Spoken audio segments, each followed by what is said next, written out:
Good morning. My name is Dwight. Today is Maundy, Thursday, April the 1st.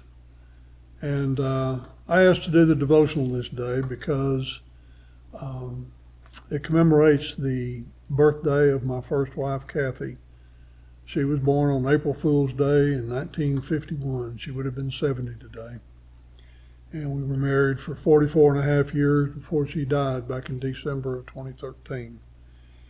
And I think it's pretty fair to say that if it hadn't been for her life and her death, I wouldn't be sitting here talking with you today.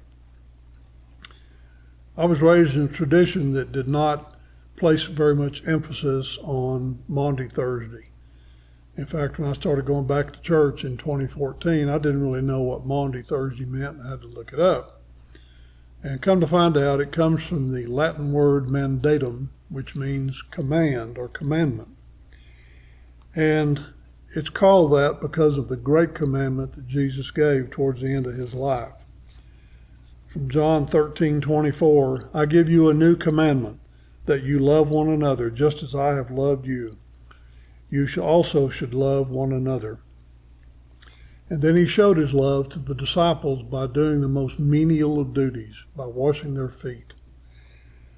What I've learned over the years is that Jesus talked in a lot of parables, and he's confusing us to this day with those parables. But every once in a while, he would just directly say something. The Great Commandment was one of those times. Another time was the Great Commission from Matthew 28. Go therefore and make disciples of all nations, baptizing them in the name of the Father and of the Son and of the Holy Spirit, and teaching them to obey everything I have commanded you. And remember, I am with you always to the end of the day, or the end of the age. He spoke of nations in there, but I guess I put my own connotation on that nations doesn't necessarily mean Bolivia or Botswana or Thailand.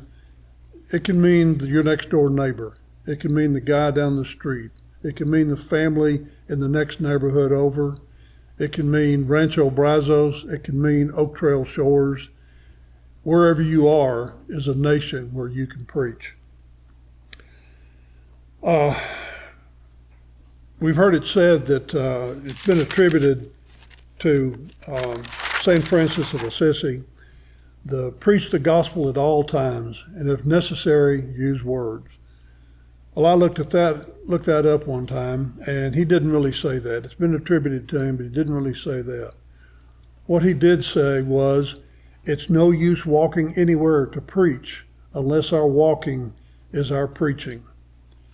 In other words, what you do is a lot more important than what you say.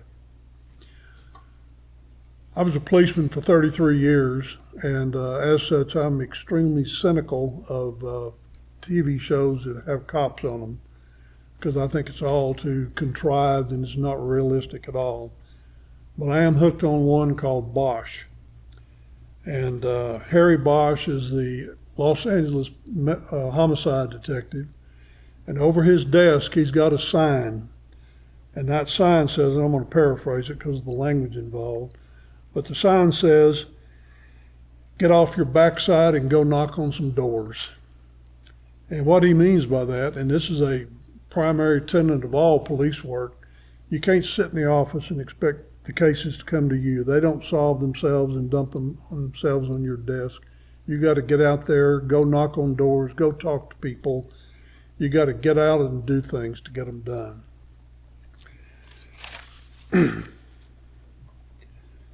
You're probably wondering how I can throw Jesus and St. Francis of Assisi and Harry Bosch all together in a conversation. But if you look at the things they say in there, every verb they use is an action verb. You got to get up. You got to go out. You got to love. Love, in fact, is the most active verb in this whole thing. You have to go out and do things. They don't happen to you. You've got to go and make them happen. Sitting in our homes and sitting in our offices and things won't get things done. You have to stand up, go find things to do and take care of them.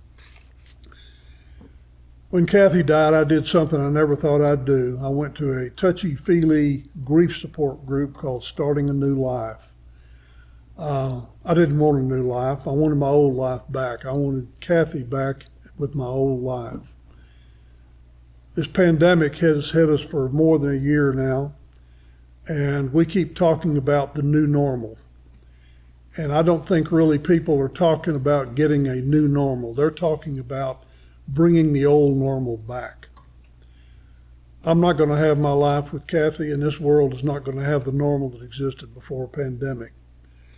But what we can have is a new possible. I love that phraseology, and I thank Mary for generating that. That is such a good thing to do. Jesus wanted us to do things. He wants us to not sit and wait for things to happen. He wants us to get up and go out and knock on some doors. He wants us to act. He doesn't want us to talk. And with the talking, we do have to have action, and we go out and we get things done, and we can accomplish anything we want to. I think he's exhorting us to act. I think he's telling us that that's what we're supposed to do. Step into life. Don't preach with words, preach with what you do. Show people in the community, show your neighbors, show everyone up and down the street that you are a Christian, you love your Christ, you love Jesus, and you want to do the things he did. Jesus didn't wait for things to happen. He walked all over the area around Galilee his whole life, taking his message to the people in the field. And I think that's what we're exhorted to do too. I think we should act more than doing, or more than talking. We should go out and show the world what Jesus means to us.